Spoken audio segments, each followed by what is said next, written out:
Along with another installment from a major horror franchise, we've got a horror fantasy series on Apple TV+, a zombie-themed spin-off with a fan favorite turning, a threequel about Greek weddings, and another season of a popular animated space comedy. It's all coming up on this week's What to Watch. There's something wrong with the school. Something doesn't feel right. Praying for success first is the gothic horror movie The Nun II. This marks the 9th installment in the Conjuring universe, wow, and is a sequel to The Nun, which itself was a spin-off prequel of The Conjuring 2. What I'm saying is the universe keeps growing, and that's a good thing, and a great reason to see this one. Plus, it's worth noting that director Michael Chavez also helmed the 6th and 8th installments in the franchise, The Curse of La Llorona and The Conjuring The Devil Made Me Do It, so he's no doubt finding his groove. Another reason is the fact that Sister Irene is back, once again played by Thaisa Farmiga, the sister of Vera Farmiga, who is already a staple in the Conjuring franchise. Sister Irene travels to France in 1956 to face off again with Viral.k, the demon nun. Demon nun, yeah, no thanks. And with a sequel, sometimes you don't have to look any further than the original for a good reason to watch, which, in this case, performed well at the box office, meaning the fans were into it, and boom, see you at the theater. They told me not to go, but I didn't listen. She told me I had 3 wishes.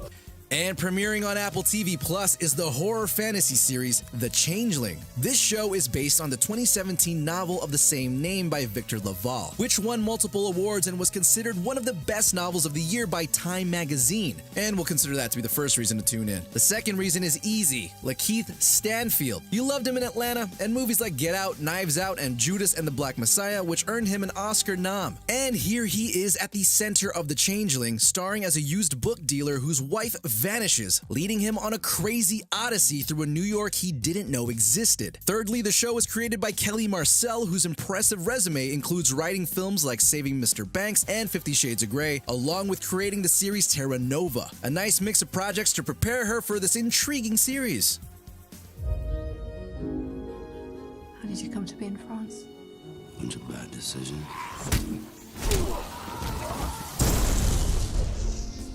Spinning off right into your viewing schedule next is The Walking Dead, Daryl Dixon. This marks the 5th spin-off and 6th overall series in the popular Walking Dead franchise, which is good enough to be the first reason to check this one out. It shares continuity with the series and takes place after the conclusion of the original Walking Dead, and perhaps most importantly for fans is that Norman Reedus is reprising his role as Daryl Dixon, an actor and character that quickly became fan favorites. We also know that Melissa McBride's Carol character will be involved in the show in some capacity. A third reason to jump back into this world is that The Walking Dead Daryl Dixon will be taking fans to a fresh location as it follows Daryl after he washes ashore in France and tries to figure out how he got there and how to get back. We hate it when that happens. We're having a reunion. We're going to Greece. Oh, yeah? 1, 2, 3, 4. And by we, I mean the whole family. Walking down the aisle yet again this week is My Big Fat Greek Wedding 3. Look no further than the previous 2 films for your first reason to check this one out. The first is certified fresh on the tomato meter, and the second, while rotten, did perform well at the box office, so why not give a third go-around? And Nia Vardalos, who wrote and starred in the first 2 installments, as well as this one, also directed this time too. What can't she do? For number 3, the story follows the Portokalos family on a trip to Greece for a family reunion. And speaking of which, that brings us to our third reason to see this threequel. It was actually filmed in Greece. That's right, after 1 and 2 were shot in places like Toronto and Chicago, this one goes all the way to Greece to really put the Greek in My Big Fat Greek Wedding. These are the voyages of the crew of the starship Cerritos. We're all such a good team. We finish each other's Diophantine equations.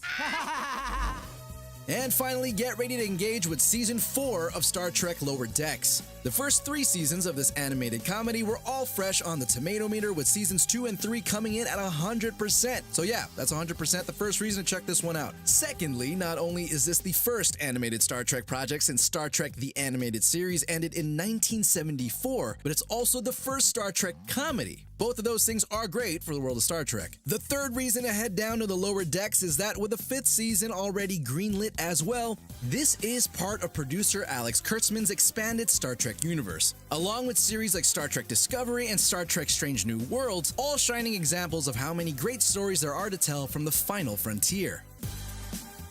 Okay, we did it. 5 picks to help you keep busy as if life isn't busy enough already. Be sure to let us and your fellow viewers know in the comments what you did check out, whether it was on this list or not. Remember to check out RottenTomatoes.com for the latest updates on scores and reviews for everything mentioned, as well as the movie and TV world at large. That's all for today, Fresh Family. Until next week, stay fresh.